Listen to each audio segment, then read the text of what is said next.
یہ ایک ایسی کارروائی ہے جو امریکی صدر ڈونلڈ ٹرمپ اور ان کی انتظامیہ نے اپنے طور پر شروع کی تھی اور اس کی فنڈنگ کے لیے کانگریس کی منظوری درکار ہے۔ یہ جنگ کو رکوانے کے لیے سینیٹ کی جانب سے ہونے والی 10ویں کوشش تھی اور 50 کے مقابلے میں 48 ووٹوں سے سامنے آنے والا نتیجہ ماضی کی کوششوں کے برعکس اور حیران کن تبدیلی کا مظہر ہے۔ اگرچہ یہ قرارداد بڑی حد تک علامتی نوعیت کی اور اس کو مکمل طور پر قانونی حیثیت حاصل نہیں ہے، تاہم یہ ایوان نمائندگان اور سینیٹ میں موجود متعدد ریپبلکن قانون سازوں میں بڑھتی اس تشویش کی عکاسی کرتی ہے جو وہ جنگ اور اس کے خاتمے کے لیے ڈونلڈ ٹرمپ کی جانب سے ایران کے ساتھ کیے گئے وعدوں پر رکھتے ہیں۔ امریکہ میں شہد کی مکھیوں کے چھتہ لے جانے والا ٹرک الٹنے کے نتیجے میں 20 لاکھ سے زائد مکھیاں آزاد ہو گئی۔ برطانوی اخبار دی گارڈین کے مطابق واقعہ ٹیکساس کے مشرقی حصے میں واقع علاقے موریسلوے کے قریب اس وقت پیش آیا جب ایک بہت بڑا کنٹینر اچانک الٹ گیا اور اس کے کچھ حصے ٹوٹنے کی وجہ سے 20 لاکھ سے زائد شہد کی مکھیاں نکلنے میں کامیاب ہو گئی۔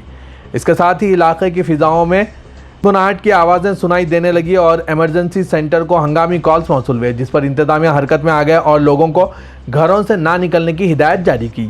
کچھ دیر بعد ریسکیو ٹیمیں جائے حادثے پر پہنچ گئی اور اڑنے والی مکھیوں کو پکڑنے کی کوششیں شروع کر دی گئی۔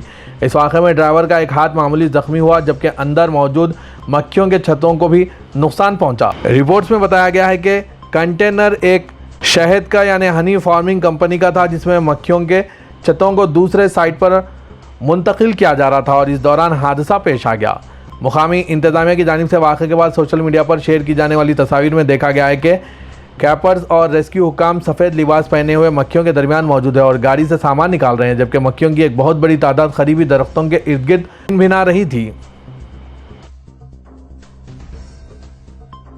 عمان نے اعلان کیا ہے کہ وہ آبنا ہرمز کو بحری جہازوں کی آمد و رفت کے لیے کھلا رکھے گا اور اس پر کسی قسم کا ٹول یا فیس عائد نہیں کی جائے گی۔ اس کے ساتھ ہی عمان نے خطے سے روانہ ہونے والے جہازوں کی محفوظ نقل و حرکت کے لیے موجودہ بحری راستے کے شمال اور جنوب میں 2 عارضی راستے بھی مقرر کر دیے ہیں۔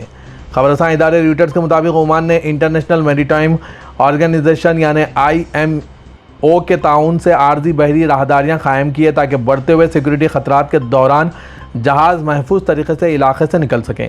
آبنا ہرمز جو جنگ سے قبل دنیا کے تقریباً 5ویں حصے کے تیل اور قدرتی گیس کی ترسیل کا اہم راستہ تھا، 28 فروری کو امریکہ اور اسرائیل کی جانب سے ایران کے خلاف جنگ شروع ہونے کے بعد شدید متاثر ہوئی ہے۔ اس صورتحال نے تجارتی جہاز رانی کو محدود کر دیا اور عالمی توانائی منڈیوں میں بے چینی پیدا کر دی ہے۔ بحری جہازوں کے لیے جاری کردہ ایک نوٹس میں عمان نے کہا ہے کہ اس وقت اس اہم آبی گزرگاہ میں موجود ٹریفک سپریشن اسکیم محفوظ استعمال کے قابل نہیں رہی، لہٰذا آبنا ہرمز سے گزرنے والے جہاز موجودہ بحری راستوں کے شمالی اور جنوبی جانب قائم کیے گئے عارضی راستے استعمال کر سکتے ہیں۔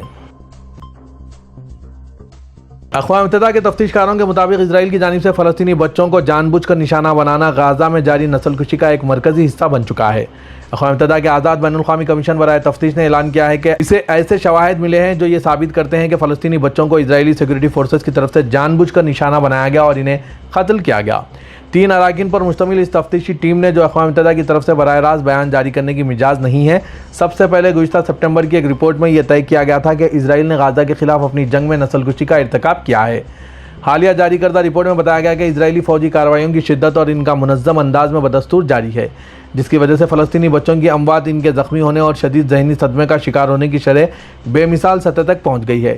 حکام نے واضح کیا کہ اس نتیجے پر پہنچنے کے لیے معقول وجوہات موجود ہیں کہ اسرائیلی حکام اور سیکورٹی فورسز غزہ میں نسل کشی کا جرم جاری رکھے ہوئے ہیں۔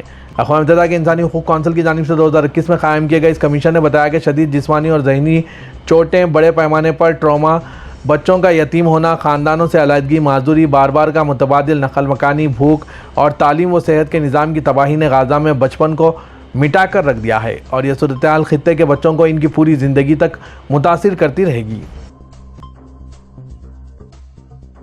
اٹالوی وزیراعظم جارجیا میلونی نے کہا ہے کہ وہ فرانس میں پچھلے ہفتے گروپ آف 7 کے اجلاس کے بعد امریکی صدر ڈونلڈ ٹرمپ کے متنازع تبصروں نے انہیں واقعے میں چونکا دیا تھا، مگر اس واقعے سے روم کی خارجہ پالیسی میں کوئی تبدیلی نہیں آئے گی۔ آنسا کی ایک رپورٹ کے مطابق میلونی نے ان رپورٹس کا جواب دیا جن میں ٹرمپ کے اس دعوے کا حوالہ تھا کہ انہوں نے اجلاس کے دوران ٹرمپ کے ساتھ تصویر اتروانے کے لیے منت سماجت کی تھی۔ میلونی نے پہلے ہی اس دعوے کو سختی سے مسترد کر دیا۔ میلونی نے کہا، میں واقعی سچے دل سے چونک گئی تھی، یہ میرا مخلصانہ رد عمل تھا۔ میلونی نے یہ بھی کہا کہ انہوں نے واقعے کے بارے میں رپورٹس اور آن لائن بحث و مباحثہ بشمول وائرل ویڈیوز کو پڑھا اور دیکھا ہے۔ انہوں نے کہا کہ میں نے مختلف رپورٹس پڑھی جن میں مبینہ طور پر وائرل ہونے والی ویڈیوز بھی شامل تھی جن میں میرا موقف بسا اوقات جارحانہ محسوس ہو سکتا تھا۔ اس کے بجائے ان رپورٹس کو جو مبینہ طور پر اسے ایران کے ساتھ مذاکرات کی پیش رفت سے توجہ ہٹانے، نیٹو کے اندر مشکلات پر توجہ مرکوز کرنے کے طور پر بیان کرتی ہے۔ 30 جون سے متحدہ عرب امارات اپنی پہلی مسافر ریل سروس شروع کرنے جا رہا ہے۔ ابتدائی مرحلے میں یہ ٹرین ابو ظبی اور فجیرہ کے درمیان چلے گی۔ اس ٹرین کے آغاز کے بعد دونوں شہروں کے درمیان سفر صرف 1 گھنٹہ 45 منٹ رہ جائے گا۔ اس ٹرین سروس کے شروع ہونے سے عوام کے لیے سفر کرنا بہت آسان ہو جائے گا۔ اس ریل نیٹ ورک کے آپریشن کی ذمہ داری اتحاد ریل اور کیولس کے سپرد کی گئی ہے۔ اس مکمل ریلوے نیٹ ورک کو ملک کے 11 مختلف شہروں اور علاقوں سے جوڑنے کا ایک بڑا منصوبہ بنایا گیا ہے۔ اس سلسلے میں ابو ظبی کے ولی عہد شیخ خالد بن محمد بن زائد ال نہیان نے محمد بن زائد سٹی اسٹیشن کا افتتاح بھی کیا ہے۔ سعودی عرب کی قیادت کو برطانیہ کے بادشاہ چارلس سوم اور شہزادہ ولیم کی جانب سے دونوں ملکوں کے تعلقات سے متعلق مکتوب موصول ہوئے ہیں۔ ایس پی اے کے مطابق سعودی نائب وزیر خارجہ انجینئر ولید الخلیجی سے ریاض میں برطانوی سفیر اسٹیفن ہیچن نے ملاقات کی اور مکتوب حوالے کیے۔ ملاقات میں سعودی عرب اور برطانیہ کے درمیان تعلقات کا جائزہ اور مختلف شعبوں میں تعاون مضبوط بنانے کے طریقوں پر بات کی گئی۔ سعودی نائب وزیر خارجہ اور برطانوی سفیر نے باہمی دلچسپی کے امور پر بھی تبادلہ خیال کیا۔ خادم حرمین شریفین شاہ سلمان بن عبدالعزیز نے ذاتی خرچ پر مختلف ملکوں سے 1000 افراد کو عمرہ کرانے کی منظوری دی۔ ایس پی اے کے مطابق ضیوف خادم حرمین شریفین پروگرام کے تحت مختلف مراحل میں شاہی مہمان مملکت پہنچیں گے۔ شاہی مہمانوں کا تعلق 16 ایشیائی ممالک سے ہے۔ ان میں انڈونیشیا، مشرقی Timor, Philippines, Malaysia, Cambodia, Thailand, Vietnam, Myanmar, Laos, Singapore, چین، جاپان، جنوبی کوریا، ہانگ کانگ، تائیوان اور منگولیا شامل ہیں۔ سعودی وزیر اسلامی امور اور شاہی ضیافت پروگرام کے نگران اعلیٰ شیخ عبداللطیف آل شیخ نے بتایا کہ شاہی ضیافت پروگرام کے آغاز سے اب تک 140 سے زائد ملکوں سے تعلق رکھنے والے افراد کی میزبانی کی جا چکی ہے۔ وزارت اسلامی امور کی جانب سے تمام انتظامات مکمل ہے۔ مشرق و سطح میں طویل عرصے سے جاری کشیدگی کے درمیان پاکستان نے ایران اور امریکہ کے بیچ مذاکرات اور جنگ بندی کے حصول میں خود کو ایک اہم ثالث کے طور پر پیش کیا ہے۔ حالیہ مہینوں میں پاکستان نے دونوں ممالک کے درمیان پیغامات پہنچانے، مذاکرات کی میزبانی کرنے اور معاہدے کے لیے ماحول پیدا کرنے میں کارکرد کردار ادا کیا ہے۔ امریکہ اور ایران کے عبوری معاہدے کو یہاں تک کہ اسلام آباد میمورنڈم آف انڈرسٹینڈنگ کا نام دیا گیا، جس میں پاکستان کا ذکر بطور ثالث اور گواہ تھا۔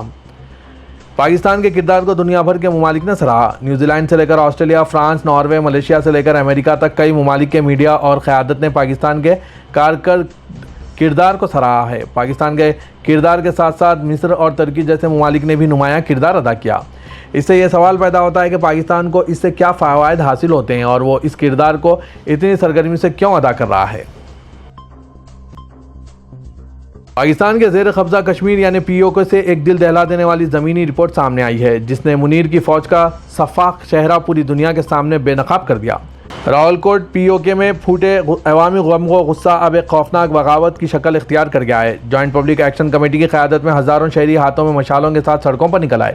منیر پہلے ہی کھانے اور بجلی کا مطالبہ کرنے والے لوگوں پر گولیاں برسا رہے تھے، لیکن اب معاملات بہت آگے آ چکے ہیں۔ پاکستانی فوج نے تو مارے گئے کشمیری نوجوانوں کی لاشیں بھی اٹھانا شروع کر دی ہے۔